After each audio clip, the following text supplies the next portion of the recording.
Hello dear students, welcome back to my channel physics SPC gravitation का एक question. An earth satellite X is revolving around the earth in an orbit whose radius is 1/4 of the radius of orbit of communication satellite का मतलब geostationary satellite, जिसका time period 24 hour होता है। The time period of revolution is X H. तो पहले diagram बना लेते हैं, इस क्वेश्चन को समझ लेते हैं डायग्राम की हेल्प से। कि एक आपकी पहले तो अर्थ बनाइए, ये आपकी अर्थ है।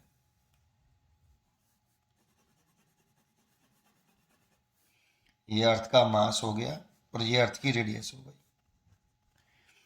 तो एक आपका कम्युनिकेशन सैटेलाइट है और इसकी रेडियस 1/4 है। अच्छा, तो क्वेश्चन में कह रहा है कि देखो ये तो आपका कम्युनिकेशन सैटेलाइट हो गया, कम्युनिकेशन सैटेलाइट। मान लो इसकी रेडियस ऑफ ऑर्बिट जो है ऐसे ऐसे घूम रहा है, इसके अराउंड सेंटर टू सेंटर जो रेडियस ऑफ ऑर्बिट है ये वाली, ये आर है। लेट कर लो कम्युनिकेशन सैटेलाइट की, ठीक है, R1 कह देता, ठीक है। और एक आपका फिर सैटेलाइट एक्स है revolving around the earth in orbit whose radius is 1/4 the radius of orbit is communication satellite. तो ये 1/4 है इसकी, ये कोई सैटेलाइट है एक्स।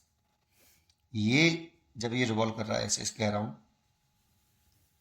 ये ऐसे रिवॉल्व कर रहा है, तो इसकी जो रेडियस ऑफ ऑर्बिट है ये वाली R2, वो इसकी जो रेडियस थी ये वाली R1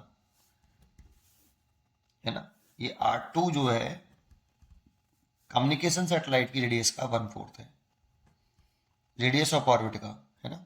ये हमें क्वेश्चन में गिवन है। अब इसका टाइम पीरियड तो हम जानते हैं, ये अगर ये घूम रहा है रिवॉल्व कर रहा है तो इसका टाइम पीरियड जो होता है कम्युनिकेशन R1 माने तो T1 मान लेता हूँ 24 आवर। एक्स वाले का पूछ रहा है T2 मान लेता हूँ, ये हमसे पूछा है, ठीक है। चलिए अगर ये हमसे पूछा है तो कैसे करें, तो या तो केपलर लॉ लगा लो या ये लगा सकते हो। पहले समझ लेते हैं कि जैसे एक डायग्राम और बनाया था, ये अर्थ है, केवल एक सैटेलाइट पे समझ लेते हैं। ये अर्थ है, ये अर्थ का मास है, ये अर्थ की रेडियस है, और ये कोई सैटेलाइट है और इसकी जो रेडियस ऑफ ऑर्बिट है सेंटर टू सेंटर वो स्मॉल आर है और ये ऐसे घूम रहा है। ऑर्बिटल स्पीड सर्कुलर पाथ में घूमने के लिए ऑर्बिटल स्पीड के बराबर स्पीड होनी चाहिए। तो जो टाइम पीरियड होता है इसका, अर्थ की सरफेस से हाइट इसकी एच है, सरफेस से हाइट एच है, तो small R radius of orbit R+H हो जाएगा। तो जो टाइम पीरियड होता है ना T=2π रूट के अंदर रेडियस ऑफ ऑर्बिट, यहाँ ध्यान दो रेडियस ऑफ ऑर्बिट लिख रहा हूँ, सर्कुलर ऑर्बिट की स्मॉल आर लिखा है, ओवर जी कैपिटल एम। अर्थ का मास आता है, सैटेलाइट के मास से इंडिपेंडेंट होता है टाइम पीरियड। या तो ये फॉर्मूला याद करो या इसमें स्क्वायर कर लो बोथ साइड का, T²=4π² ये पूरा टर्म कांस्टेंट है, तो T² बराबर KR3। ये केपलर लॉ हो गया, देखो आप हियर K आ गया 4π²/G M। अगर टी का स्क्वायर है तब, यहाँ टी का स्क्वायर होता है तब के की वैल्यू है, ये टी होगा तो के की वैल्यू बदल जाएगी बेटा, ठीक है। चलिए T² बराबर KR3।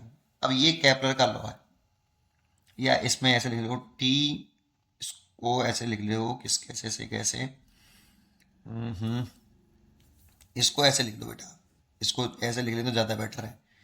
T=2π√G और R⁵3/2।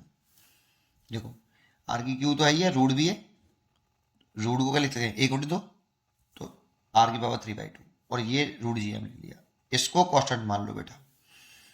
तो अगर मैंने कहा ना T² होता है तो K की वैल्यू इतनी लिखेंगे, और ये है केवल T इधर, तो T की वैल्यू ये KR⁵3/2 ऐसे कर लो। अब हियर इज जो K की वैल्यू है वो कितनी है, 2π रूट के अंदर GM। ये ध्यान रखिए अच्छी तरीके से, ठीक है। नहीं कभी कभी क्वेश्चन यही पूछता है k की वैल्यू कितनी। अगर t का स्क्वायर नहीं है, t है तो k की वैल्यू इतनी रहेगी, और t का स्क्वायर है तो k की वैल्यू इतनी रहेगी। इसको यूज कर लीजिए। तो for communication satellite, communication satellite, इसके लिए कर लीजिए। तो T1 माना है उसको, k कांस्टेंट है, R1 की पावर 3/2, ये तो फर्स्ट हो गया। और फॉर सैटेलाइट x,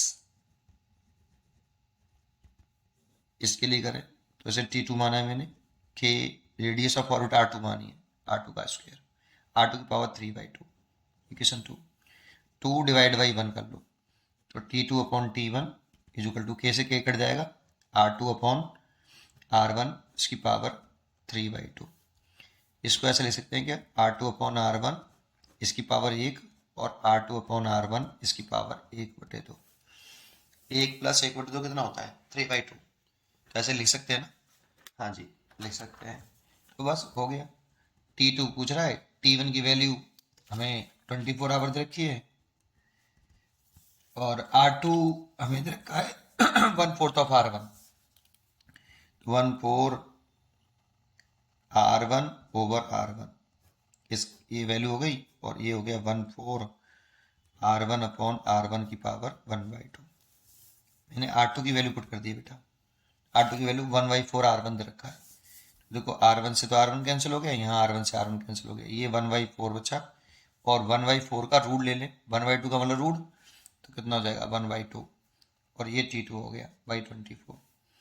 तो देखो ये T2 इज इक्वल टू हो गया 24/8, 8 से काट दो 3, T2 इज इक्वल टू 3 हावर, क्योंकि 24 हावर में रखा था, ये टाइम पीरियड था 24 हावर था, 3 हावर हो गया, इसलिए इसका आंसर हो गया ए, करेक्ट चॉइस। पढ़ते रहिए और खुश रहिए, थैंक यू।